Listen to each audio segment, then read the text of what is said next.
Rise and Shine Rwanda. Good morning. You're watching Rise and Shine Rwanda with me, Ivan Magwene. And me, Chantal Uwera. Coming up on Rise and Shine.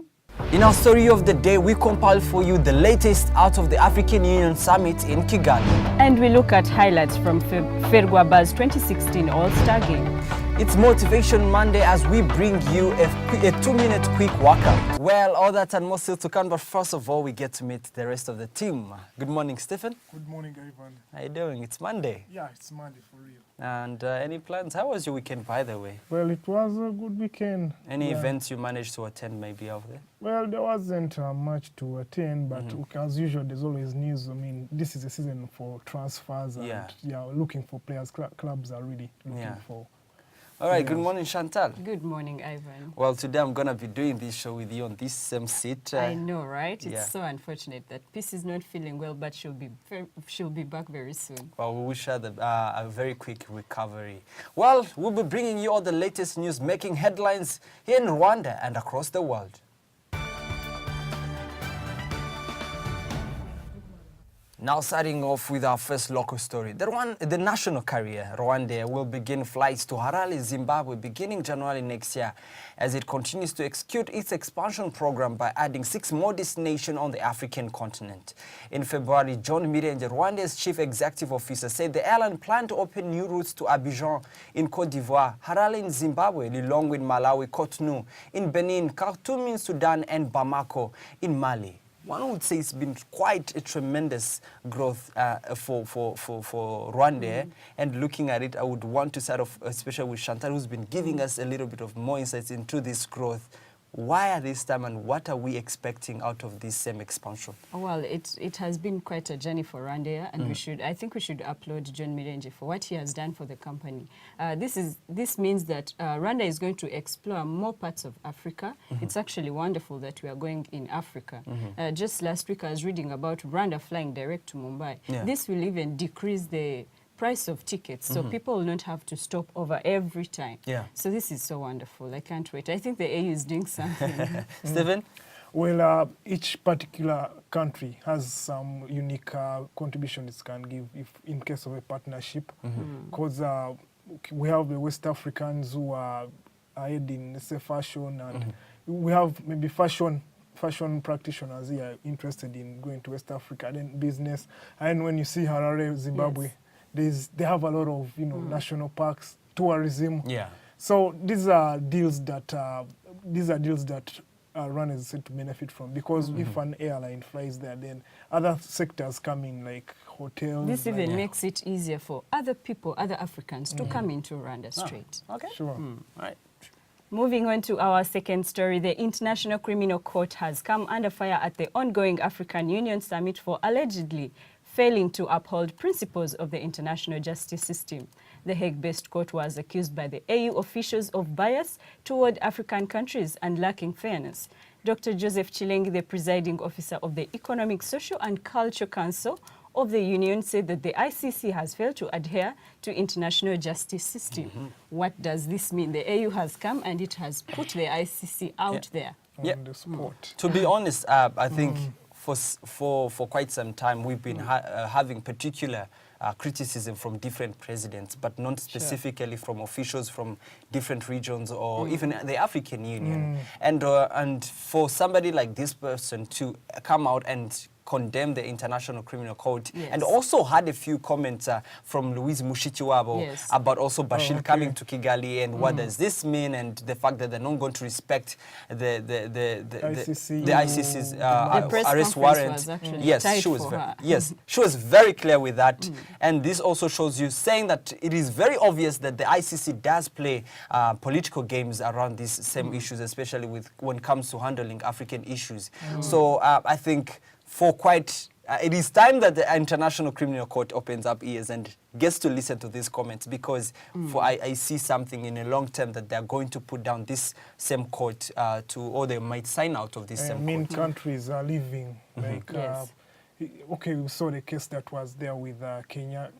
I mean, Mr. Chilengi raised up some valid points. I mean, it's the International Criminal Court. Absolutely. The presidents, the leaders that tries, most of them are Africans. Yes. And then countries like the China and all those other countries outside of Africa, they are not really. Not forgetting there are some issues, especially dealing with the funding of the International Criminal Court. Yes. 70% of funding comes from Europe. Yes. And in the actual agreement, 22% was supposed to come from each and every individual continents. And it's quite funny now because, of course, in that case, what happens, if you're giving out 70% of the budget, you get to have a bigger cake on the table. Exactly. So for some reason, his argument here also But seems to be making validation. Yeah, it's so wonderful that Africa is not sugarcoating the ICC now. They have come out, they have seen the problems, and they are addressing them. Yeah.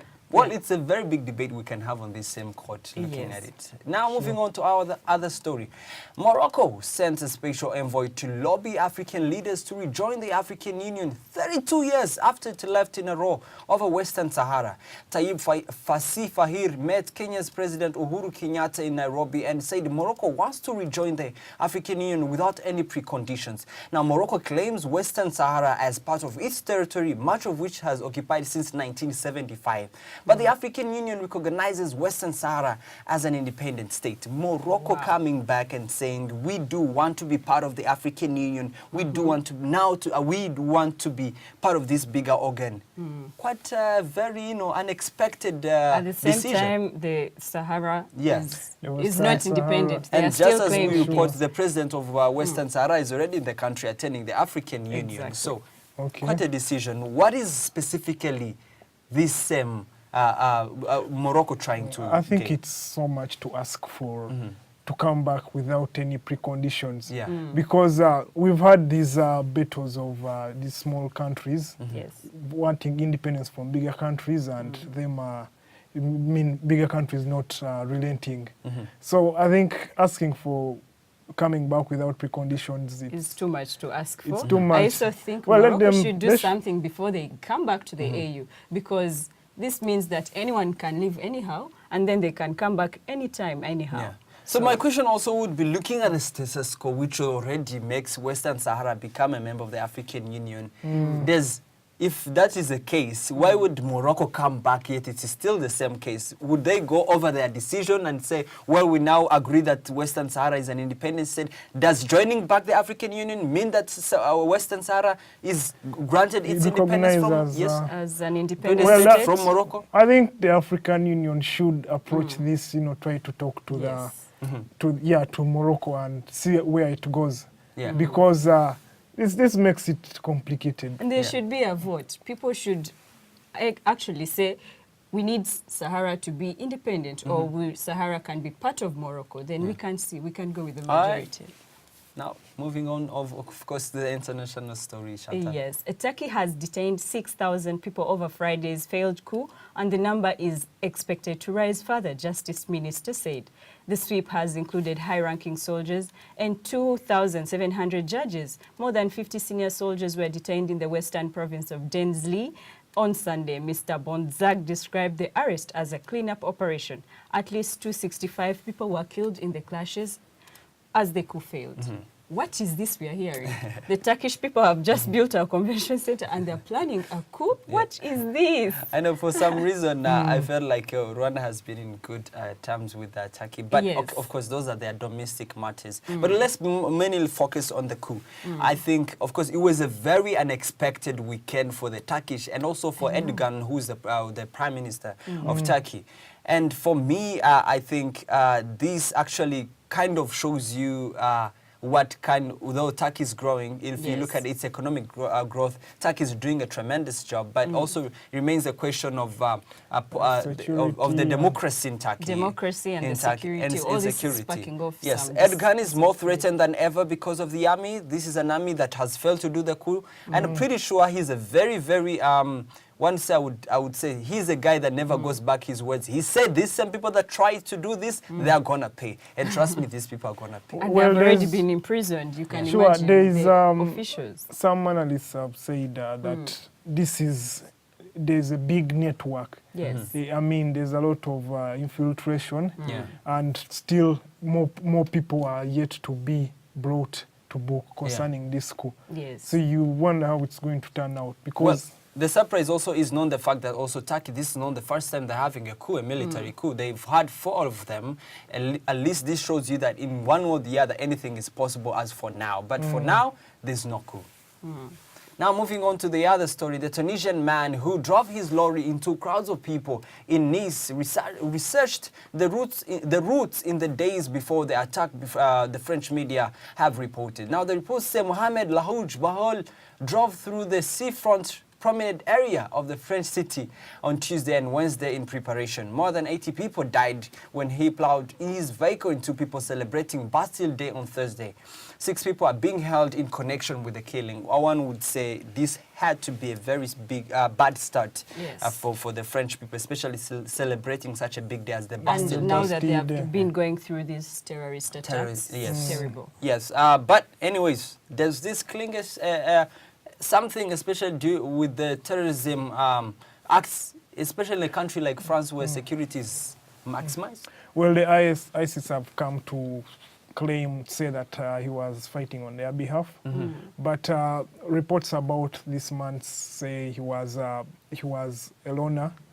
Well, somebody with a bad temper and... What's wrong with people and being loners and having mental illnesses and everything, and they just go and kill people? And it was a rampage. So, well, this is the first... we've had this a lot in America. Somebody having been... And driving through disturbed people and then people. going on a rampage. And this has happened in Europe.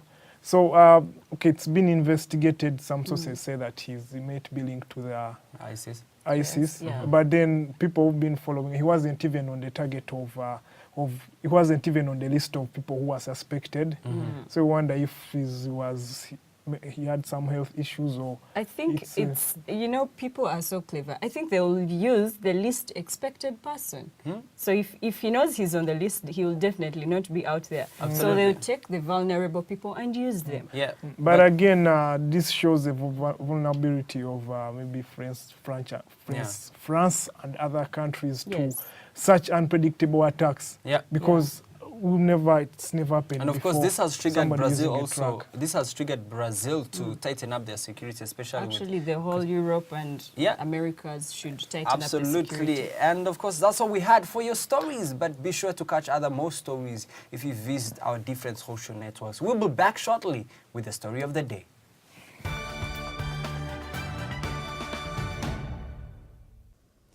Welcome back to Rise and Shine, Wonder Story of the Day with me, Ivan Magwene. It's been a busy weekend here at the African Union Summit, and part of what was happening was the sitting of the 38th session of the new Economic Partnership for Africa's Development, NEPAD.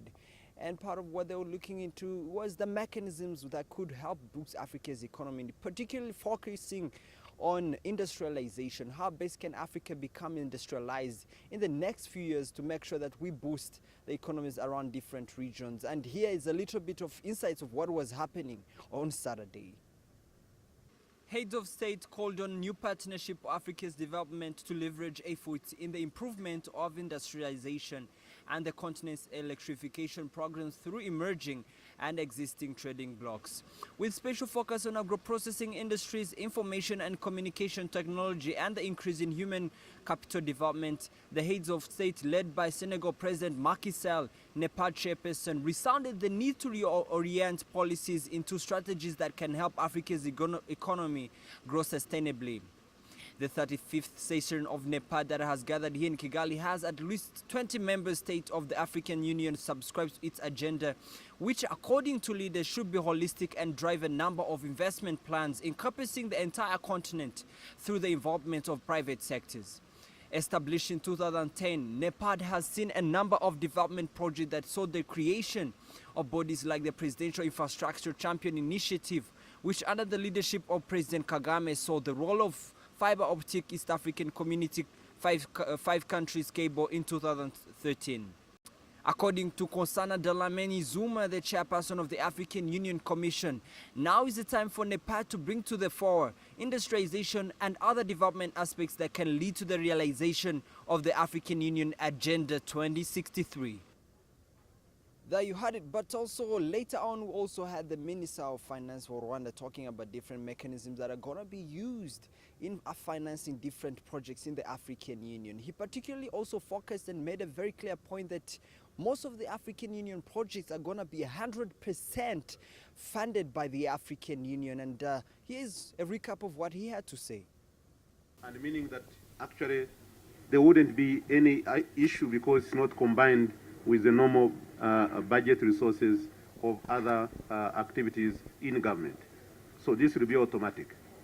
And at the same time, maybe if I can add on this, the heads of state also agreed on a proper accountability mechanism and the follow-up of the ministers of finance to make sure that the money is efficiently used. There you had it from the Minister of Finance, Mr. Clever Gatete, as he talked about different mechanisms in which they're going to be funding African Union projects. You've been watching Rise and Shine Rwanda. We'll be back shortly. Here is to traveling and saving. Starting 1st of April to the 1st of June, travel with Rwandair and take advantage of our reduced fares and enjoy our world-class services in great comfort and safety.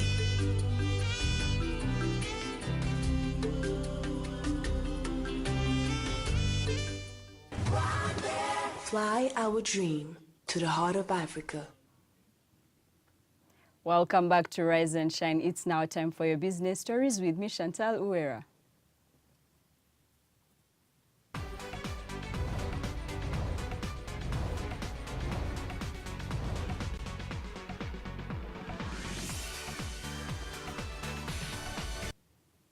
Coffee farmers in Rwanda have been challenged to improve quality to earn better prices.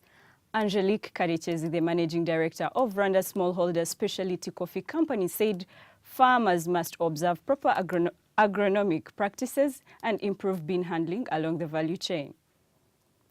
African blocs failed to agree on free trade area. 26 African countries have failed to agree on how traders would access a market of more than 600 million people through the proposed tripartite free trade area, blurring expansion plans by companies. The discovery of helium in southwestern Tanzania has shifted global attention to East Africa's vast mineral resources. The Dutch bank say that East Africa is one of the continent's next mining frontiers, hosting a multitude of minerals and will offer significant volume growth in investors in the next decades. And that's all we had for you in business today. Stephen Kalimba will be up next with sports.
Welcome back. Time now for your sports news with me, Stephen Kalimba.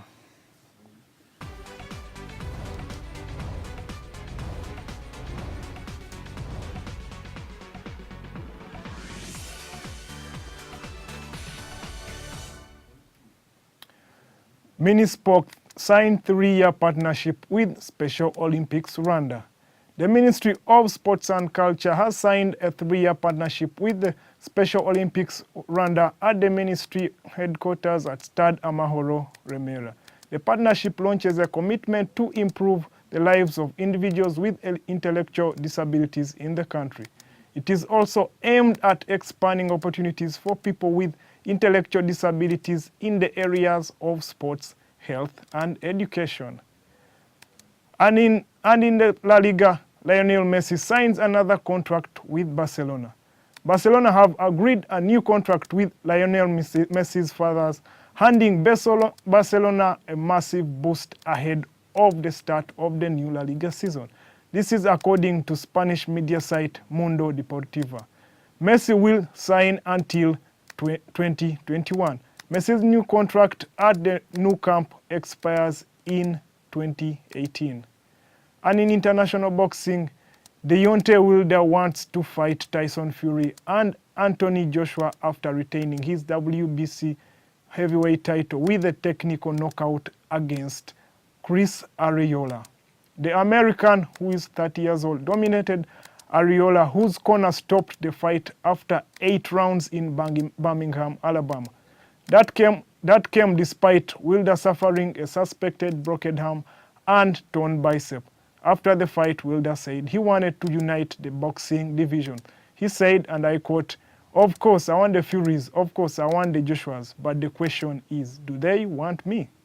And in our preview today, we look at NBA star Bismack Biyombo, who signed for the Orlando Magic and attended the 2016 Ferwaba's All-Star Game played on Wednesday night last week at the Petit Stade Remera.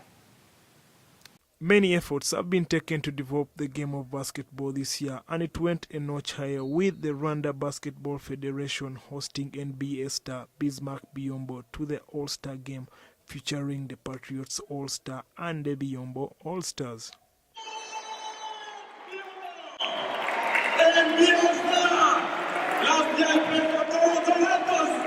It was a time to recognize the players who have excelled for their clubs. Patriots All-Stars defeated the Biyombo All-Stars 65-53 in a highly entertaining and fun-filled game.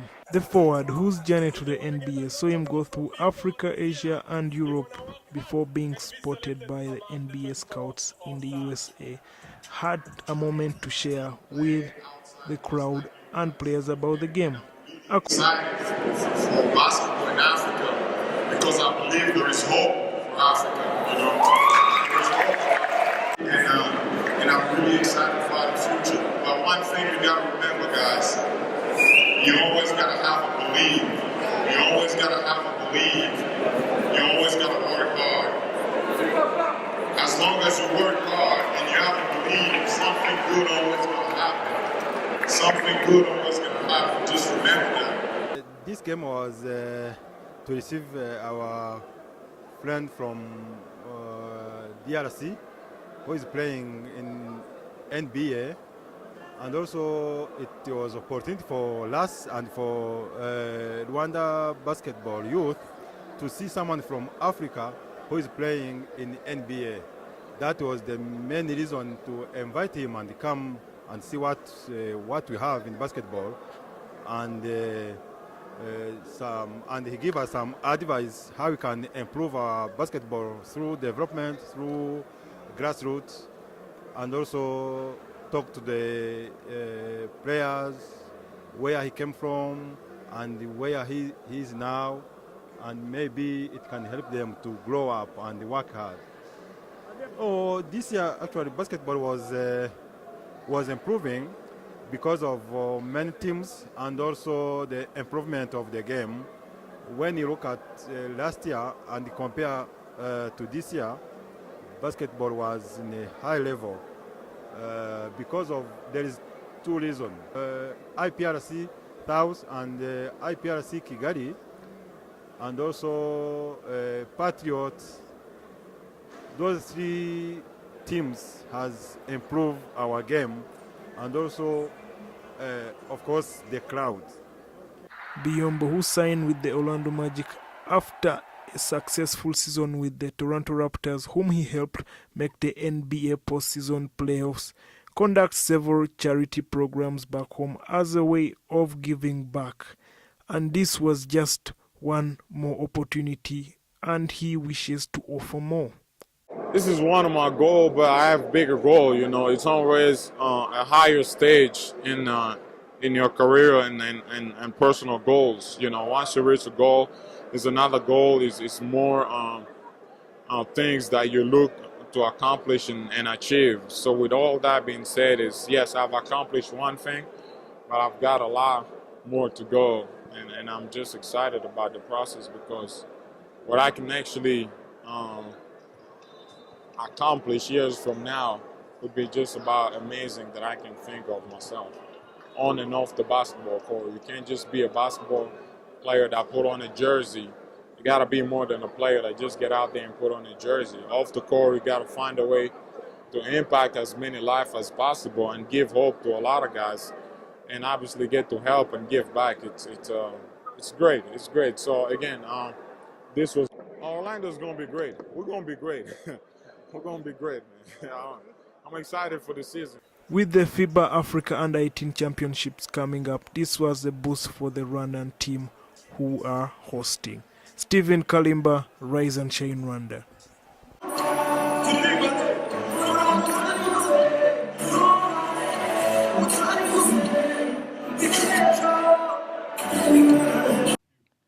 And there you heard it. Chantal Wera is up next with Lifestyle. Here is to traveling and saving. Starting 1st of April to the 1st of June, travel with Rwandair and take advantage of our reduced fares and enjoy our world-class services in great comfort and safety.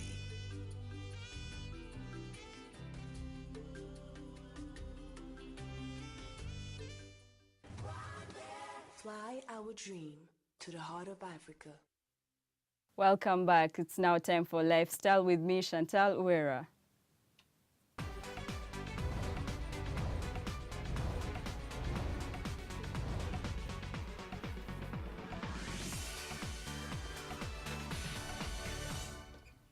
No time for a full workout today? No problem. This workout hits all the major muscle groups, and you can do it in the time it takes to brush your teeth, and you're good to go. Let's take a look. Stand with your feet a little wider than shoulders. Squat down and place your hands on the floor in front of your feet. Jump or walk your feet back into the plank position. This really works your abs. Now do 2 push-ups on your toes if possible, or if you're a beginner, on your knees. Jump or walk your feet back towards your hands, return to a low squat position on your feet, and stand up. Repeat that whole sequence 4 more times. Lie on your stomach with your arms stretched overhead and your legs straight. Lift both arms and legs at the same time and hold for at least 10 seconds. This move strengthens and stretches your arms, shoulders, core, legs, and glutes.